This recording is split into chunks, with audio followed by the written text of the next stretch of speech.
खबरों में आगे बढ़ेंगे। खबर कटिहार से है, जहां जहरीला पदार्थ पीने से 2 लोगों की मौत हो गई, जबकि एक व्यक्ति गंभीर रूप से बीमार है, जिसका इलाज अस्पताल में चल रहा है। शेख सद्दाम और अमित कुमार शाह की मौत हो गई है, जबकि मोहम्मद बदरुद्दीन का इलाज जारी है। स्थानीय लोगों और परिजन शराब पीने से मौत की बात कह रहे हैं, जबकि प्रशासन जहरीला पदार्थ पीने से मौत की बात कह रहा है। और कटिहार से सुब्रत गुहा हमारे संवाददाता ज्यादा जानकारी के साथ फोन लाइन पर जुड़ रहे हैं। सुब्रत, परिजन कह रहे हैं कि शराब पीने से मौत हुई है, तो बड़ा सवाल यह कि शराब मिली कैसे, और अगर पुलिस विभाग की बात करें तो वो ये कह रहे हैं कि कोई जहरीला पदार्थ पिया है। तो पोस्टमार्टम रिपोर्ट अभी तक आई है या नहीं आई है? कौन सा जहरीला शराब, कौन सी जहरीला पदार्थ पीने से ये मौत हुई है, स्थिति क्या है? देखिए, निश्चित तौर पर दोनों सबको पुलिस ने अपने कब्जे में ले लिया है और जो प्रक्रिया है वो अब कुछ ही देर में शुरू हो जाएगा, क्योंकि ये जो अहमदाबाद थाना क्षेत्र की घटना है, ये काफी रिमोट इलाका है और बंगाल से सटा हुआ इलाका है। और दोनों मौत के बाद पुलिस ने दोनों डेड बॉडी को अपने कब्जे में ले लिया, जबकि जो गंभीर रूप से बीमार है उसका भी इलाज चल रहा है। स्थानीय स्तर पर जो चर्चा है कि शराब पीने से मौत हुई है, हालांकि पुलिस अभी तक इस बात के आधिकारिक रूप से पुष्टि नहीं कर रही है, लेकिन एक बात लबोलवाब में जो चर्चा में है वो चर्चा ये है कि निश्चित तौर पर शराब पीने से ही मौत हुआ है, लेकिन शराब में अब जहर मिलाया गया या शराब जहरीली थे, इस बात का भी जांच होना है। अधिकारी अब तक इस पर कुछ कहना नहीं चाह रहे और पोस्टमार्टम रिपोर्ट की इंतजार किया जा रहा है। पोस्टमार्टम रिपोर्ट के बाद ही मामला साफ हो जाएगा, लेकिन फॉरेंसिक टीम भी पहुंची है घटनास्थल पर और कई ऐसे तथ्य बरामद किया गया है जो शराब पार्टी के तरफ इशारा कर रहे हैं और स्थानीय लोग जो कह रहे हैं उस बात की पुष्टि कर रहे हैं। फिर एक बार प्रशासनिक पुष्टि हो जाने के बाद ही मामला साफ हो पाएगा। प्रशासन पुष्टि के बाद ही मामला साफ कर पाएगा सुब्रत, लेकिन मैं आपसे ये समझना चाह रहा हूं कि चूंकि ये जो इलाका है जहां पर ये पूरी घटना हुई है, ये पश्चिम बंगाल से सटा हुआ इलाका है, जैसा आप बता रहे हैं। जो शराब की तस्करी जिसका हम अंदाजा लगा रहे हैं, जो ये कह रहे हैं परिजन की शराब पीने से मौत हुई है, क्या शराब की तस्करी पश्चिम बंगाल से हुई है या यहां पर कच्ची शराब बन रही है? देखिए, जो बिहार का जो ये इलाका है, खासकर सीमांचल का ये इलाका, इसमें शराब की तस्करी जैसी बात तो होती है, लेकिन जो देसी शराब है वो नहीं बनता है। ये जो शराब की बात हो रही है वो विदेशी शराब है। अच्छा। फिलहाल यही चर्चा हो रही है, लेकिन अभी तक जो प्रशासनिक स्तर पर जहरीले पदार्थ बताया जा रहा है और एक बात जो प्रशासनिक सूत्र के हवाले से आ रही है कि यह जहरीले पदार्थ है और ये साजिशन पिलाया गया है, ये बात भी आ रही है। इसीलिए साजिशन पिलाया गया है, ये बड़ा अपडेट हमारे जो संवाददाता हैं सुब्रत वो बता रहे हैं कि प्रशासन की तरफ से छन छन के जो खबरें निकल कर आ रही हैं, उनके मुताबिक ये जो आशंका है वो जाहिर की जा रही है कि शायद साजिशन, कोई जहरीला पदार्थ उन्हें पिलाया गया, उसके बाद ये दोनों मौतें हुई हैं। सुब्रत, आप हमारे साथ जुड़े, आपका बहुत बहुत शुक्रिया। चुना हुआ था, परसों आया नहा खोल के आज के गया बलवा घूमने के लिए। ये दोनों बोला बजरू और ये बोला इसका नाम हम नहीं जानते हैं, और देर बाद बोला कि भतीजा हमको खिलाएगा, ना खर्चा वर्चा नहीं करेगा। तो बोले चाचा 1.5 दिन में आए तो खर्चा वर्चा करेंगे। मीट बनाते हम सुबह लाए थे 1 किलो मीट, हम झूठ नहीं बोलेंगे, ठीक है। और वही लोग आया, कहाँ से आए पी के, और देर बाद रेती में लाया था, दारू लाया था, ये लोग को लाया, ये दोनों को पिला दिया।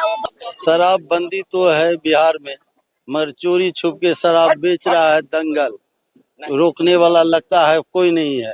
इस गांव में तो बराबर शराब बिक रहा है, लोग जानते हैं, लेकिन सूचना देने के बाद भी कुछ नहीं होता है। अभी जो घटना घटी है कैसे घटी? ये शराब पीने के ही कारण दोनों की मृत्यु हुई है। और बीजेपी के राष्ट्रीय अध्यक्ष और केंद्रीय स्वास्थ्य मंत्री जेपी नड्डा का बिहार दौरा कई मायनों में खास रहा। नड्डा ने जहां बिहार को करोड़ों रुपए की स्वास्थ्य योजनाओं की सौगात दी है, तो वहीं बीजेपी कार्यकर्ताओं को बड़ा टास्क भी दिया। नड्डा के दौरे से बिहार को क्या कुछ मिला और सियासी तौर पर बीजेपी की रणनीति क्या रही, इससे जुड़ी है हमारी एक स्पेशल रिपोर्ट। देखिए,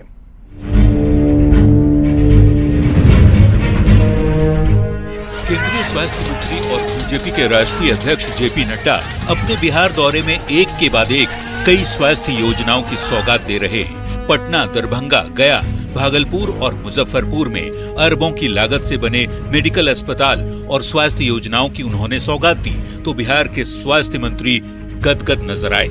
लगभग 1800 करोड़ रुपए की योजनाओं के उद्घाटन और शिलान्यास हुए हैं। मतलब नए अस्पताल भवन बने हैं, उपकरण लगे हैं और उन संस्थानों में आम और गरीब आदमी को सहज सुलभ तरीके से बेहतर स्वास्थ्य सेवाएं मिलेंगी।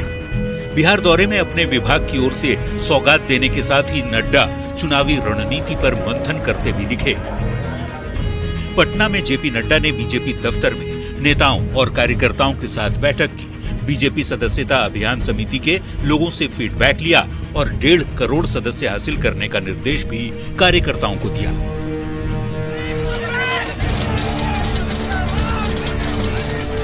पटना सिटी के खाजेकलां घाट स्थित सामुदायिक भवन में आयोजित अनुसूचित जाति परिवार के बीच पार्टी के सदस्यता अभियान कार्यक्रम में शिरकत करते हुए नड्डा ने 2 सितंबर से चलाए जा रहे बीजेपी के सदस्यता अभियान को और रफ्तार दिए जाने की अपील कार्यकर्ताओं से की। दलित की पार्टी है, किसान की पार्टी है, युवाओं की पार्टी है, महिला सशक्तिकरण की पार्टी है, महिलाओं को ताकत देने वाली पार्टी है। बताइए ऐसे पार्टी के साथ जुड़ना चाहिए कि नहीं जुड़ना चाहिए? ये संगठन महापर्व 2024 मनाया जा रहा है और भारतीय जनता पार्टी के कार्यकर्ता और सभी पदाधिकारी बूथ स्तर तक पर एक एक मतदाता के घर जाकर घर को खटखटाएंगे और उनको सदस्य बनाएंगे। बीजेपी के राष्ट्रीय अध्यक्ष जेपी नड्डा अपने बिहार दौरे में बेहद सक्रिय नजर आए। विकास योजनाओं की सौगात के साथ ही पार्टी संगठन पर जोर दिया। यही नहीं, इस दौरान नड्डा दलितों के साथ बैठकर चाय की चुस्की लेते भी नजर आए। बिहार में अगले साल विधानसभा का चुनाव है। ऐसे में नड्डा अपनी रणनीति से विरोधियों को साधने में कोई कोर कसर छोड़ना नहीं चाहते। Bureau report, news 18। केंद्रीय स्वास्थ्य मंत्री जेपी नड्डा ने दरभंगा के शोभन बाईपास में प्रस्तावित एम्स निर्माण वाली भूमि का निरीक्षण किया। इस दौरान जेपी नड्डा के साथ उप मुख्यमंत्री सम्राट चौधरी, मंत्री मंगल पांडे, सांसद गोपाल जी ठाकुर, राज्यसभा सांसद संजय झा मौजूद रहे। एम्स निर्माण स्थल पर फूलों की बारिश कर जेपी नड्डा का भव्य स्वागत किया गया। निरीक्षण के दौरान उन्होंने एम्स के डायरेक्टर डॉक्टर माधवानंद कर को कई महत्वपूर्ण दिशा निर्देश दिए। करीब 15 से 20 मिनट तक भूमि का निरीक्षण करने के बाद वे दरभंगा के डीएमसीएच परिसर में बने सुपर स्पेशलिटी अस्पताल का उद्घाटन किया। इस दौरान उन्होंने सीएम नीतीश कुमार की जमकर तारीफ की। कि आपकी इस उंगली में बहुत बड़ी ताकत है। जब यह उंगली सही बटन को दबाती है तो all India institute of medical sciences आता है सुपर ब्लॉक। और जब आपकी उंगली गलत जगह पर दबती है तो मुरेठा बांध करके दिन दिहाड़े गुंडई शुरू हो जाती है, विध्वंस शुरू हो जाता है, तकलीफ शुरू हो जाती है। मैं ठीक बोल रहा हूं कि गलत बोल रहा हूं, बताओ। अब मुझे लगता है कि इनके नड्डा साहब के आने के बाद आने वाले समय में दरभंगा का एम्स का सारा रास्ता खुल गया है। नीतीश कुमार जी ने स्पष्ट रूप से कहा है कि बिहार सरकार के तरफ से जो भी काम करना होगा, चाहे वहां 4 लेन बनाना हो, चाहे जो भी काम करना हो, सारा काम बिहार सरकार वहां करके देगी। और मधुबनी शहर का लोग आना चाहे तो कितना टाइम लगेगा आने में?